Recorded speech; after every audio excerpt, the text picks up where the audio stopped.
Hello, welcome to my channel, Isle of Avalon. My name is Sienna, and today I will be doing a channeled collective message. Lately, I've been feeling a pull towards the Egyptian pantheon. I work with a lot of different beings.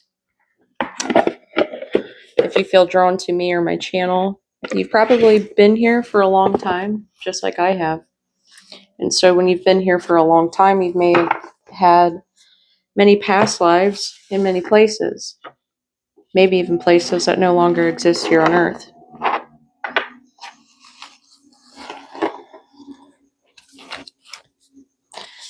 Now, while this is not a personal, this is a collective message. And if you are drawn to me or my channel, it's likely that you're part of the same collective. If you feel strongly pulled towards the goddess Isis, or feel maybe even not necessarily the goddess Isis, right? Maybe you feel a pull towards Egyptian mythology or other Egyptian gods, Anubis, Osiris, Thoth, Hathor.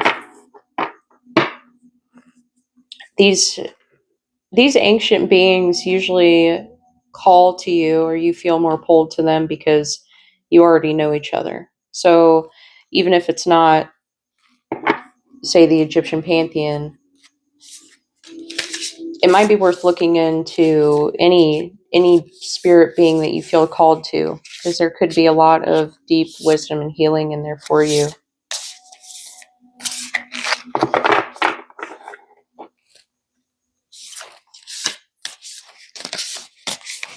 I actually don't even feel like I need to say any affirmation for this. We're just going to pull some cards and see what comes through.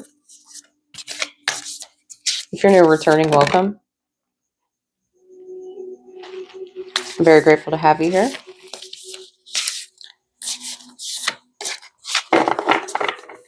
Definitely give me a like, share, subscribe. Leave me a comment if you'd like. Donation, everything helps. Regardless, I'm grateful to have you. What message do you have for the collective I'm speaking to right now?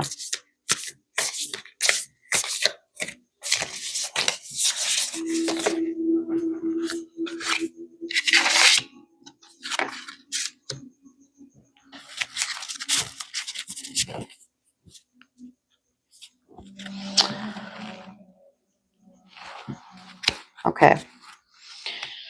So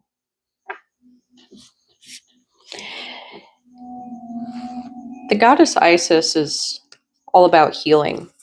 And if you think about being in the desert in a harsh environment, right? There's a lot of things in the desert or in a harsh environment in a harsh world, right? That they're set out to sting you. They're sent out to cause you some kind of harm, misfortune, whatever the case may be.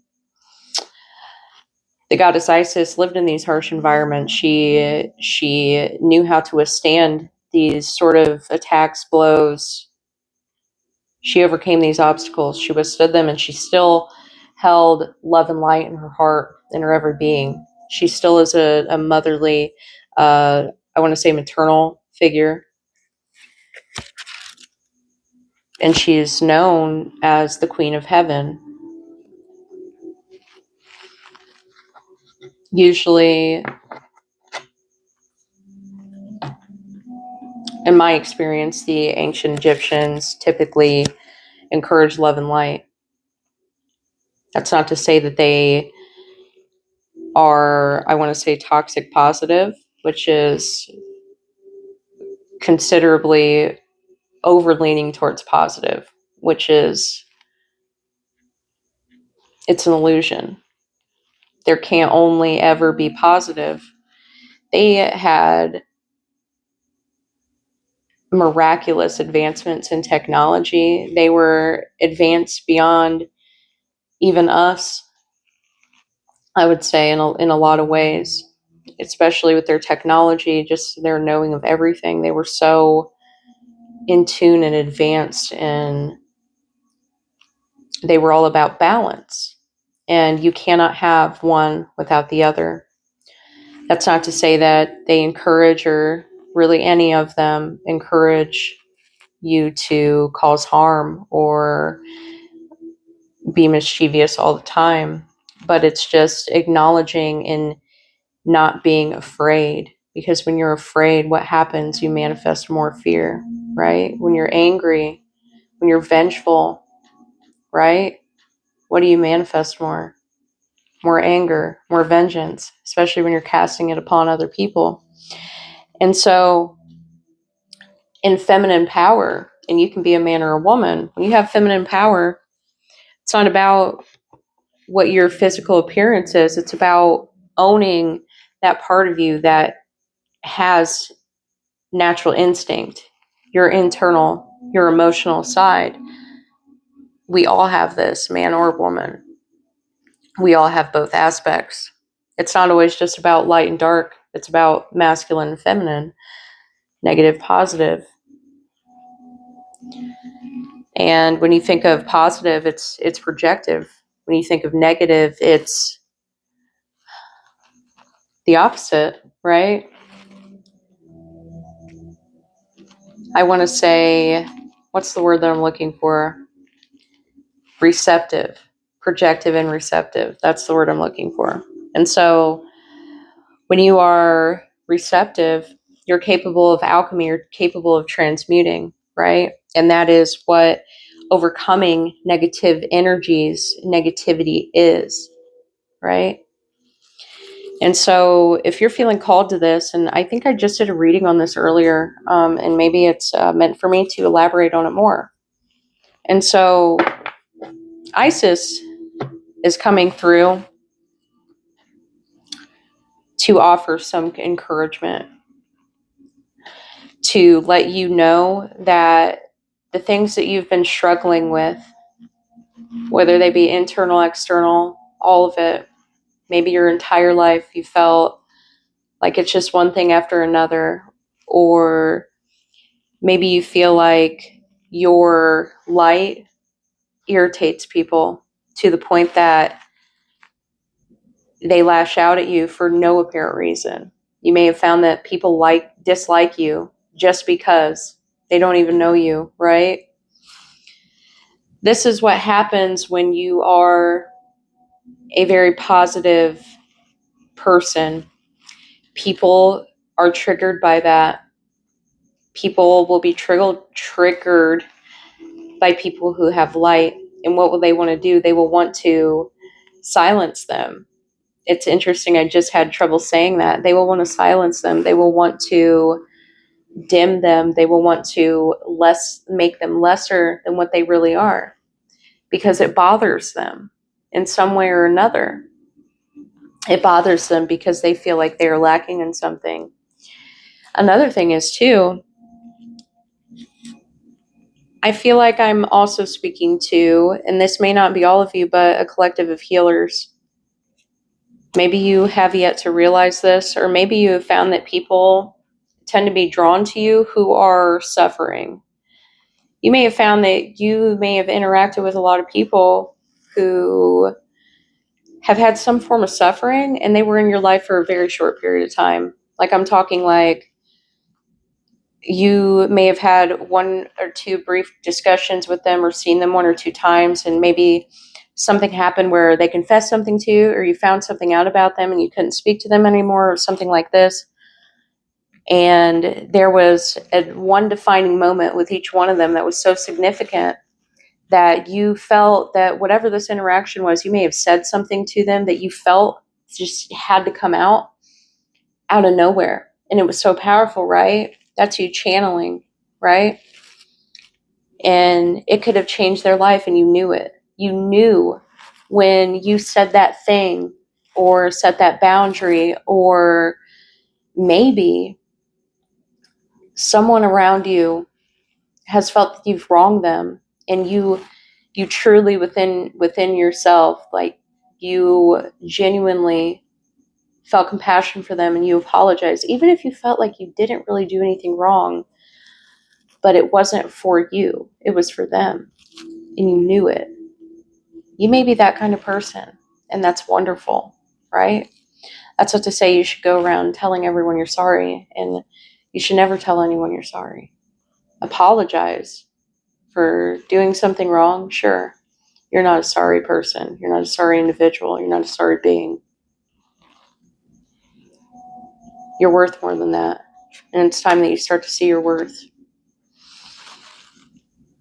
And so you may have had these interactions with people a lot where there's been a defining moment, and it may have been so subtle, but you recognized it even if they didn't. It may have been like after you said something to them that you just felt like they needed to hear that nobody else would have said to them.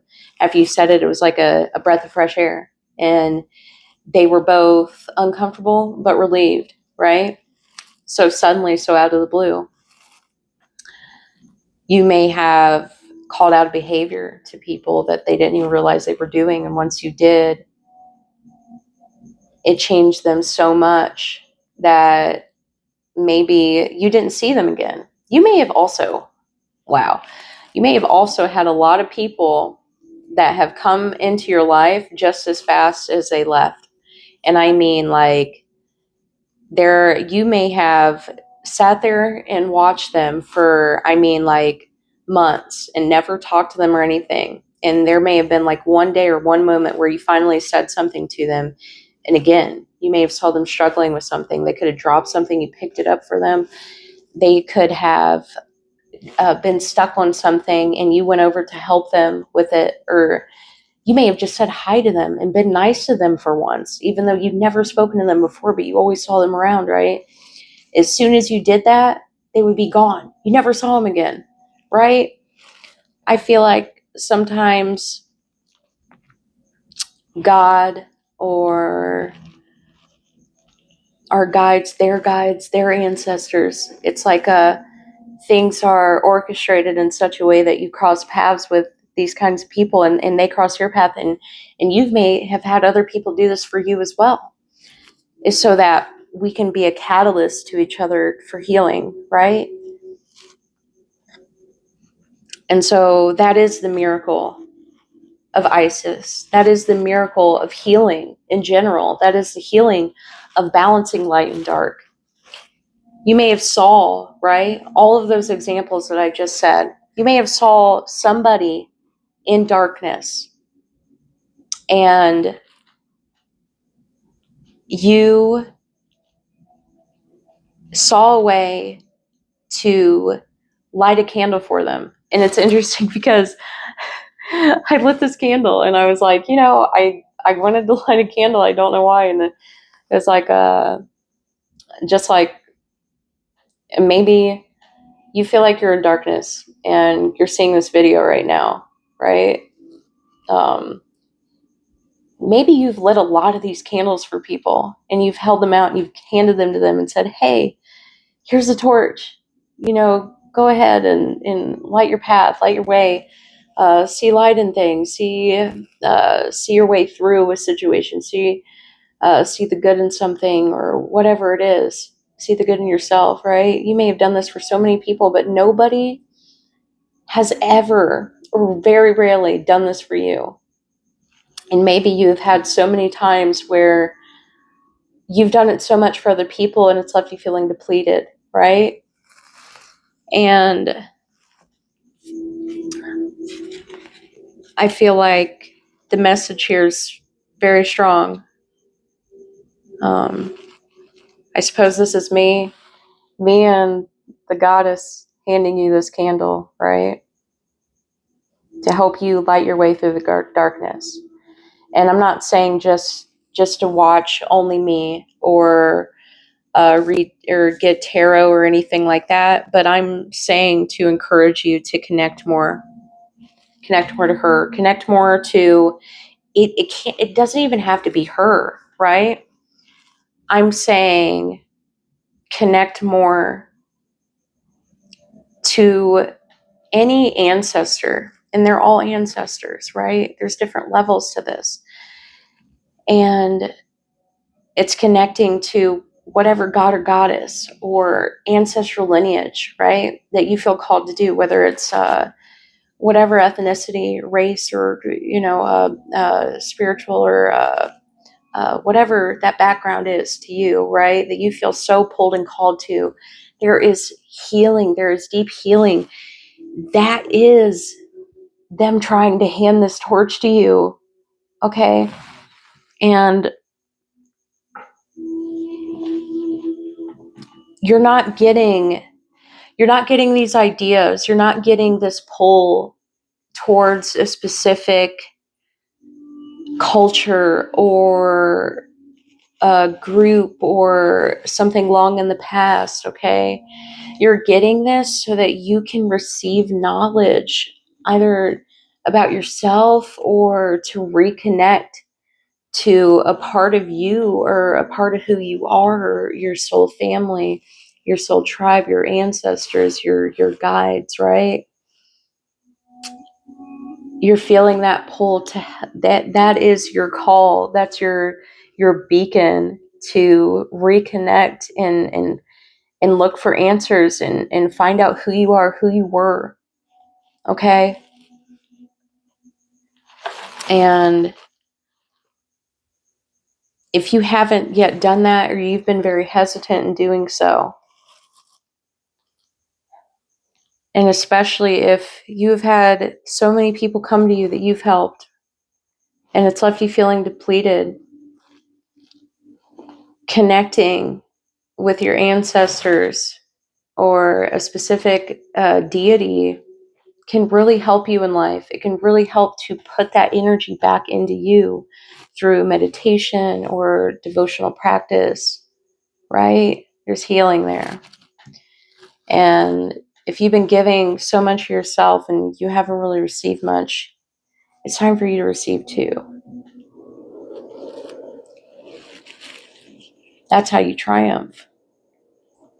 That's how you triumph over all the negative energy that you've been dealt, all the things you've been dealt.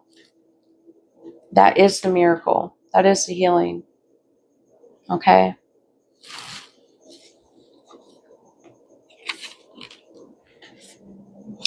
You may have been seeing a lot of purple. You may feel drawn to certain stones, maybe lapis lazuli, a lot of blue and green stones, maybe even black. Maybe you've been wanting to wear a lot of black stones to shield your energy because you may have been feeling a little scattered and all over the place, right? I highly suggest that maybe you can do a cleansing, right? Maybe a salt bath or saging yourself, your house. There's so many ways that you can do it. And definitely, if you're not already doing it, meditation, breath work, okay? Calming your mind, calming your body down, relaxing, okay? Especially if you're someone who deals and interacts with a lot of people, okay? And I'm not sponsored to do this or anything, but this deck is incredible, okay? It's is it upside down? No. So, it's got a lot of meditations and rituals. If you feel called to uh, the Egyptians, maybe you've had a past life, right?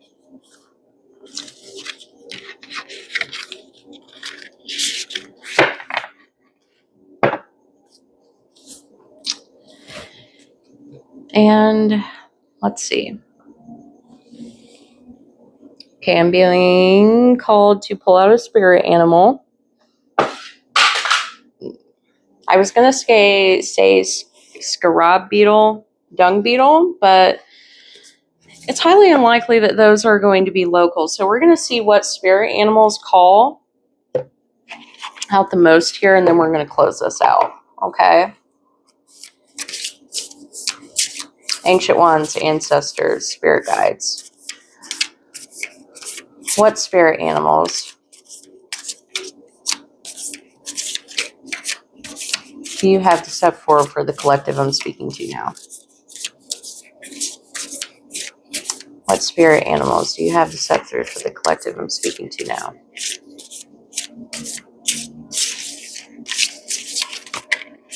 Okay. So, yeah. Okay, yeah. So if you've been seeing a lot of dragonflies, yeah. If you've been seeing a lot of dragonflies lately,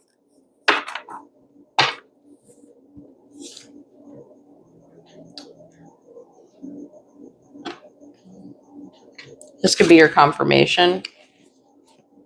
And dragonflies are about integrity. They're about healing your solar plexus chakra. The goddess Isis is very well known for her specialty in soul retrieval. And so maybe doing some soul retrieval and again, meditations, doing your research, connecting, okay? If you want to receive all the healing that you've given to other people, you have to actively strive for it, okay? It's very rare that anybody just steps in because you have free will, right? You have to ask for it first, right? You have to be open and receptive and actually put out there that you would like to receive it for you to receive it. You are somebody who is mastering your mind, you're transmuting, alchemizing illusion into self-mastery, right? That is, you're learning how to master yourself and everything that's thrown at you. You're alchemizing it into your benefit, which is healing, which is balance, which is anything you desire, right? And oh yeah, I did just say this. Especially if you've been seeing dragonflies, okay? To bring out of balance a very overactive mind. If you're all over the place and scattered, you feel like you need extra protection and stuff. You need to breathe and remind yourself that you are safe.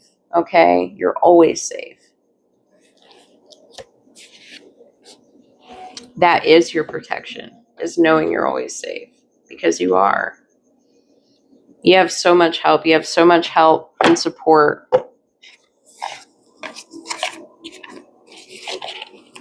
from so many different sources. You have nothing to fear or worry about.